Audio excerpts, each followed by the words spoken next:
Welcome back to Calming Bodies Down. In our last reading, God fed his people with manna, brought water from the rock, and guided Moses through Jethro's wise counsel. Now in Exodus chapters 19 through 21, Israel arrives at Mount Sinai, and God calls them into a covenant that will shape their identity forever. Exodus chapter 19. On the first day of the third month after the Israelites left Egypt, on that very day, they came to the desert of Sinai. After they set out from Rephidim, they entered the desert of Sinai, and Israel camped there in the desert in front of the mountain.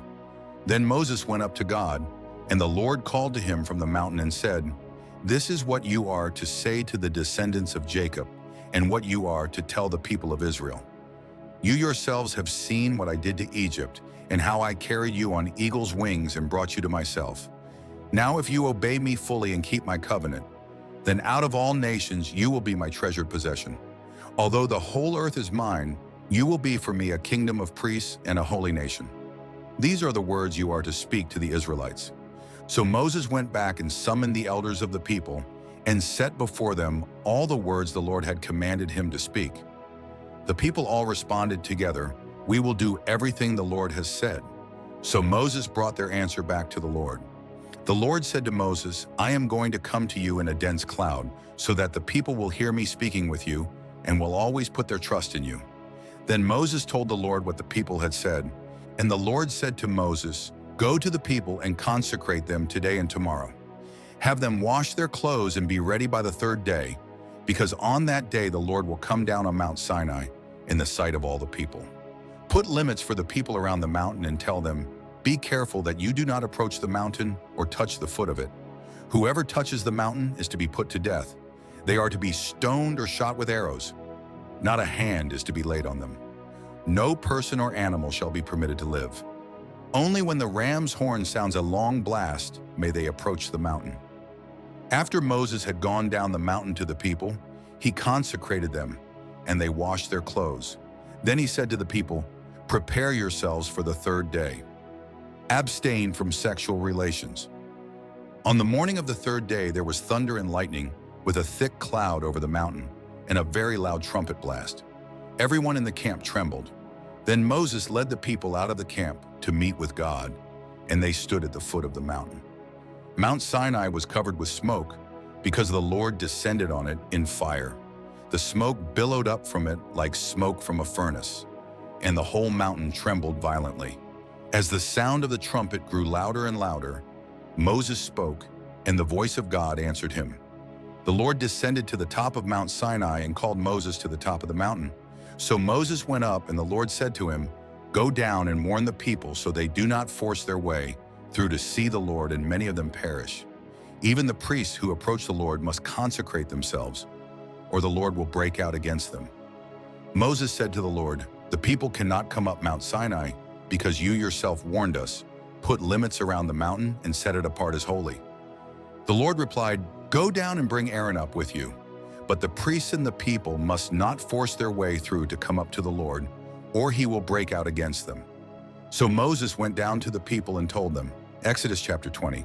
And God spoke all these words, "I am the Lord your God, who brought you out of Egypt, out of the land of slavery. You shall have no other gods before me.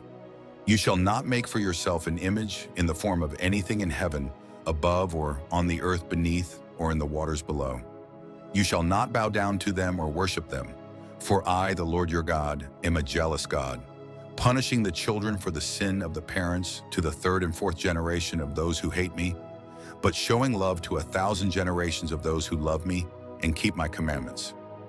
You shall not misuse the name of the Lord your God, for the Lord will not hold anyone guiltless who misuses his name. Remember the Sabbath day by keeping it holy. 6 days you shall labor and do all your work, but the seventh day is a Sabbath to the Lord your God. On it you shall not do any work, neither you, nor your son or daughter, nor your male or female servant, nor your animals, nor any foreigner residing in your towns. For in 6 days the Lord made the heavens and the earth, the sea and all that is in them. But he rested on the seventh day. Therefore the Lord blessed the Sabbath day and made it holy. Honor your father and your mother, so that you may live long in the land the Lord your God is giving you. You shall not murder. You shall not commit adultery. You shall not steal. You shall not give false testimony against your neighbor. You shall not covet your neighbor's house. You shall not covet your neighbor's wife, or his male or female servant, his ox or donkey, or anything that belongs to your neighbor. When the people saw the thunder and lightning and heard the trumpet and saw the mountain in smoke, they trembled with fear. They stayed at a distance and said to Moses, "Speak to us yourself and we will listen, but do not have God speak to us or we will die." Moses said to the people, "Do not be afraid. God has come to test you so that the fear of God will be with you to keep you from sinning." The people remained at a distance, while Moses approached the thick darkness where God was. Then the Lord said to Moses, "Tell the Israelites this: You have seen for yourselves that I have spoken to you from heaven. Do not make any gods to be alongside me. Do not make for yourselves gods of silver or gods of gold. Make an altar of earth for me and sacrifice on it your burnt offerings and fellowship offerings, your sheep and goats and your cattle. Wherever I cause my name to be honored, I will come to you and bless you. If you make an altar of stones for me, do not build it with dressed stones, for you will defile it if you use a tool on it, and do not go up to my altar on steps, or your private parts may be exposed." Exodus chapter 21. These are the laws you are to set before them. If you buy a Hebrew servant, he is to serve you for 6 years. But in the 7th year he shall go free without paying anything. If he comes alone, he is to go free alone. But if he has a wife when he comes, she is to go with him. If his master gives him a wife and she bears him sons or daughters, the woman and her children shall belong to her master, and only the man shall go free. But if the servant declares, "I love my master and my wife and children and do not want to go free," then his master must take him before the judges. He shall take him to the door or the doorpost and pierce his ear with an awl. Then he will be his servant for life. If a man sells his daughter as a servant, she is not to go free as male servants do. If she does not please the master who has selected her for himself, he must let her be redeemed. He has no right to sell her to foreigners, because he has broken faith with her. If he selects her for his son, he must grant her the rights of a daughter. If he marries another woman, he must not deprive the first one of her food, clothing, and marital rights.